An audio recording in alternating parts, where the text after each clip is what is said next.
আসন্ন নির্বাচন ঘিরে যতগুলো আসন আলোচনার কেন্দ্রে তার মধ্যে অন্যতম ঢাকা 17 আসন, যে আসনে অর্থ, ক্ষমতা এবং জনপ্রিয়তায় দুজন প্রার্থী সমানে সমানে। একদিকে আছেন বিএনপির হেভিওয়েট প্রার্থী তারেক রহমান, অন্যদিকে জামায়াত প্রার্থী ডাক্তার খালেদুজ্জামান। প্রশ্ন উঠছে, কার হাতে যাবে ঢাকা 17 আসনের নেতৃত্বের চাবিকাঠি? রাজনৈতিক মাঠে নতুন হাওয়া, ঢাকা 17 আসনে ডাক্তার খালেদুজ্জামান। আসন্ন ত্রয়োদশ জাতীয় সংসদ নির্বাচনকে সামনে রেখে রাজনৈতিকভাবে গুরুত্বপূর্ণ ও হেভিওয়েট আসন ঢাকা 17-এ শুরু হয়েছে জোর প্রস্তুতি। এই আসনে বাংলাদেশ জামায়াত ইসলামীর প্রার্থী হিসেবে মনোনয়নপত্র জমা দিয়েছেন ডাক্তার এস.এম. খালেদুজ্জামান।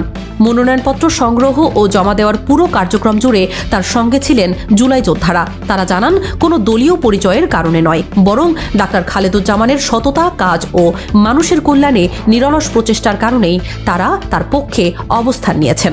জনগণের সেবার মাধ্যমে তিনি সাধারণ মানুষের মন জয় করতে সক্ষম হয়েছে বলেও মত দিয়েছেন। জামায়াতের প্রার্থী হিসেবে চূড়ান্ত হওয়ার আগ থেকেই নীরবে ও নিষ্ঠার সঙ্গে কাজ করে গেছেন ঢাকা 17 আসনের মানুষের জন্য। ঝড় বৃষ্টি উপেক্ষা করে মানবতার সেবায় নিজেকে উজাড় করে দেওয়ার দৃষ্টান্ত। দর্শক, এই দেশের মানুষ কিন্তু এবার চাচ্ছে যে কোনো একটা ইসলামিক দলকে ক্ষমতায় বসাবে। কারণ আমরা দেখেছি যে আওয়ামী লীগ, বিএনপি এবং বিভিন্ন ধরনের দলকে যখনই ক্ষমতায় বসানো হয়েছে তখনই কিন্তু বাংলাদেশের মানুষ হারে হারে টের পেয়েছে, এবং তার কারণে কিন্তু এই দেশের মানুষ এবার চাচ্ছে যে কোনো একটা ইসলামিক দলকে ক্ষমতায় চেয়ারে বসাবে। এবং কি করে ক্ষমতায় বসাবে? কারণ অন্যান্য দলগুলাই কিন্তু তার থেকে অনেকটাই দূরত্ব আছে, এবং তার কারণে কিন্তু এবার যত রকমের ইসলামিক দলগুলো আছে সব দল একতা হয়ে এবার মাঠে নেমেছে এবং কোনোভাবেই কিন্তু ক্ষমতাকে হারাতে দিবে না। দর্শক, তারেক রহমানও কিন্তু জামাত ইসলামের সাথে এবার হেরে যাবে এবং জামাত ইসলামী কিন্তু ক্ষমতায় চেয়ারে বসবে। তো দর্শক, এতক্ষণ দেখছেন ভিডিও শুরুতে শিরোনামের মাধ্যমে কিছু অংশ, এখন দেখবেন পুরো ভিডিও জুড়ে। তার আগে সবার কাছে একটা অনুরোধ, যারা আমার চ্যানেল নতুন আসছেন অবশ্যই চ্যানেলটি সাবস্ক্রাইব করে দিবেন, পাশে থাকা বেল আইকনটি অল ক্লিয়ার করে বাজিয়ে দিবেন।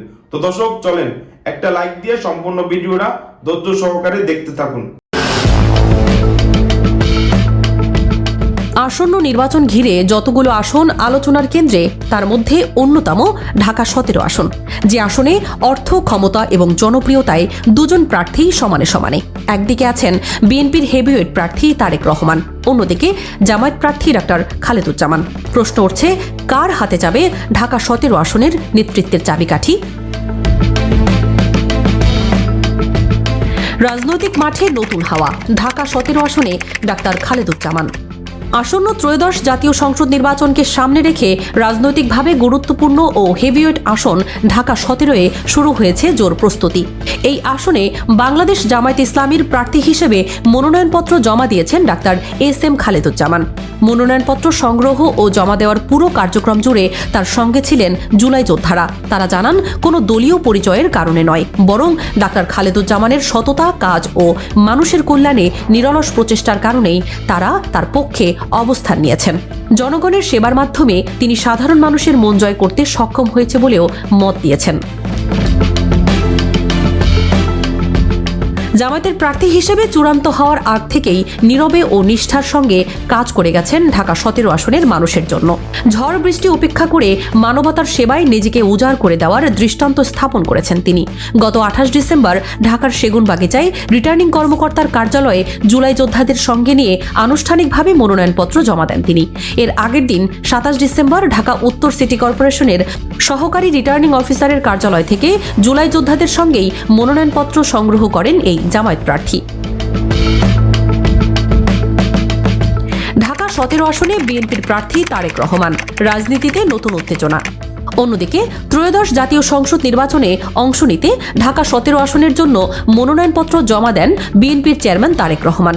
গেল 28 ডিসেম্বর সকালে সেগুনবাগিচায় অবস্থিত ঢাকা বিভাগীয় কমিশনার ও রিটার্নিং কর্মকর্তার কার্যালয়ে তার পক্ষে মনোনয়নপত্র সংগ্রহ ও জমা সম্পন্ন করা হয়। বিএনপির চেয়ারপারসনের একান্ত সচিব এবিএম আব্দুস সাত্তার নির্ধারিত সময়ে উপস্থিত থেকে প্রয়োজনীয় কাগজপত্র দাখিল করেন। বিএনপির মিডিয়া সেল জানায়, সব আইনি ও প্রক্রিয়াগত ধাপ অনুসরণ করেই ঢাকা 17 আসনের জন্য তারেক রহমানের মনোনয়নপত্র জমা দেওয়া হয়েছে। একই আসনে প্রথম দিকে প্রার্থী হওয়ার আগ্রহ দেখিয়েছিলেন বাংলাদেশ জাতীয় পার্টির চেয়ারম্যান আন্দালিব রহমান পার্থ এবং মাঠ পর্যায়ে কাজ শুরু করেছিলেন তার কর্মীরা। তবে পরবর্তীতে তিনি ঢাকা 17 আসন থেকে সরে দাঁড়ানোর সিদ্ধান্ত নেন। রাজনৈতিক সম্মান ও পারস্পরিক সমঝোতার ভিত্তিতে তিনি এই আসন ছেড়ে দেন বলে দলীয় সূত্রে জানা গেছে। তার সরে দাঁড়ানোর সিদ্ধান্তের পর ঢাকা 17 আসনে নির্বাচনী চিত্র নতুন রূপ নেয় এবং তারেক রহমানের মনোনয়নকে কেন্দ্র করে রাজনৈতিক অঙ্গনে আলোচনার মাত্রা আরও বেড়ে যায়। নির্বাচনী প্রচারণায় মিডিয়া উপকমিটি গঠন করেছেন তারেক রহমান। মনোনয়নপত্র জমা দেওয়ার পরেই ত্রয়োদশ জাতীয় সংসদ নির্বাচনকে সামনে রেখে ঢাকা 17 সংসদীয় আসনে বিএনপির ভারপ্রাপ্ত চেয়ারম্যান তারেক রহমানের পক্ষে নির্বাচনী প্রচার কার্যক্রম জোরদার করা হয়েছে। এরই ধারাবাহিকতায় জিয়াউর রহমান ফাউন্ডেশনের উদ্যোগে একটি মিডিয়া উপকমিটি গঠন করা হয়, যার লক্ষ্য নির্বাচনী প্রচারণায় গণমাধ্যম ব্যবস্থাপনাকে আরও পরিকল্পিত ও কার্যকর করা। গেল 6 জানুয়ারি জিয়াউর রহমান ফাউন্ডেশনের নির্বাহী পরিচালক অধ্যাপক ডাক্তার ফরহাদ হালিম ডোনারের অনুমোদনে এই কমিটি ঘোষণা করা হয়। নবগঠিত কমিটিতে আহ্বায়ক হিসেবে দায়িত্ব পেয়েছেন জাহিদুল ইসলাম রনি। যুগ্ম আহ্বায়ক করা হয়েছে কৃষিবিদ মোকসেদুল মমিন মিথুনকে এবং সদস্য সচিব হিসেবে দায়িত্ব পালন করবেন ইঞ্জিনিয়ার মোহাম্মদ এনামুল হক। নেতৃবৃন্দরা জানান, তারেক রহমানের রাজনৈতিক অবস্থান ও কর্মসূচি গণমাধ্যমে ইতিবাচক ও তথ্য নির্ভরভাবে তুলে ধরা, জনমত গঠন এবং বিভ্রান্তিকর তথ্য মোকাবিলায় মিডিয়া উপকমিটি সক্রিয়ভাবে কাজ করবে। পাশাপাশি ঢাকা 17 আসনে নির্বাচনী প্রচারণায় একটি সংগঠিত ও সমন্বিত মিডিয়া কার্যক্রম নিশ্চিত করা হবে। নির্বাচনী প্রচারণায় মাঠে নেমে পড়েছেন ডাক্তার খালেদুজ্জামান। নতুন সম্ভাবনা। নির্বাচনী প্রচারণায় একই সাথেই মাঠে নেমে পড়েছেন ঢাকা 17 আসনে জামায়াতে প্রার্থী ডক্টর খালেদুজ্জামান। ইতোমধ্যে তিনি মাঠ পর্যায়ে সক্রিয়ভাবে কাজ শুরু করেছেন এবং সাধারণ মানুষের সঙ্গে সরাসরি যোগাযোগ করছেন। বিভিন্ন এলাকায় গিয়ে মতবিনিময়, প্রতিশ্রুতি এবং চলমান কাজের মধ্য দিয়ে তিনি বোঝানোর চেষ্টা করছেন তার নেতৃত্বে আগামী দিনে ঢাকা 17 কেমন হবে। স্বাবলম্বী ঢাকা 17 গড়ে তুলতে জামায়াতে ইসলামী বদ্ধপরিকর বলে জানিয়েছেন এই আসনের মনোনীত সংসদ সদস্য প্রার্থী। Doctor SM. খালেদুজ্জামান বলেন, জামায়াত ইসলামী ক্ষমতায় গেলে কেমন রাষ্ট্র গঠন করবে মানুষের সামনে তারই একটি বাস্তব চিত্র তুলে ধরা হচ্ছে। তিনি বলেন, মানুষকে দান বা ত্রাণের উপর নির্ভরশীল করে রাখা হবে না। পরিকল্পিত কর্মসংস্থানের মাধ্যমে মানুষকে স্বাবলম্বী করা হবে। পাশাপাশি তিনি আরও বলেন, জামায়াত ক্ষমতায় গেলে দেশকে দুর্নীতিমুক্ত করা হবে, বৈষম্যহীন সমাজ গড়ে তোলা হবে এবং প্রতিটি মানুষ সমান অধিকার ও কর্মসংস্থানের সুযোগ পাবে ইনশাল্লাহ। নির্বাচনী হলফনামায় তারেক রহমানের সম্পদের হিসাব। নির্বাচনী হলফনামা অনুযায়ী বিএনপির প্রার্থী তারেক রহমানের অস্থাবর সম্পদের মধ্যে ব্যাংক আমানত উল্লেখযোগ্য। তার নামে ব্যাংকে জমা রয়েছে 6,76,353 টাকা। এছাড়া নগদ ও ব্যাংক জমা মিলিয়ে তার অস্থাবর সম্পদের পরিমাণ 31,58,428 টাকা এবং স্ত্রীর নামে জমা রয়েছে 66,54,747 টাকা। শেয়ার খাতে তার নামে রয়েছে 5 লাখ টাকার শেয়ার, কোম্পানির শেয়ার 45 লাখ টাকা এবং কোম্পানির আরও 18,50,000 টাকার বিনিয়োগ। নিজের নামে সঞ্চয়পত্রে রয়েছে 20,000 টাকা এবং এফডিআর 90,24,307 টাকা। অপরদিকে স্ত্রীর নামে সঞ্চয়ী আমানত 20,000 টাকা এবং এফডিআর 35 লাখ টাকা উল্লেখ করা হয়েছে। হলফনামায় স্থাবর সম্পদের হিসাবেও বিস্তারিত তথ্য দেওয়া হয়েছে।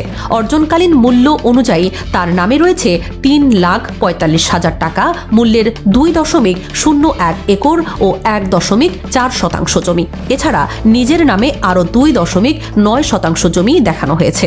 যৌথ মালিকানায় রয়েছে 111.25% জমি এবং 800 বর্গফুট আয়তনের একটি দোতলা ভবন। ব্যক্তিগত সম্পদের তালিকায় অর্জনকালীন মূল্য অনুযায়ী স্বর্ণের পরিমাণ 2,950 টাকা এবং আসবাবপত্রের মূল্য 1,79,500 টাকা উল্লেখ করা হয়েছে।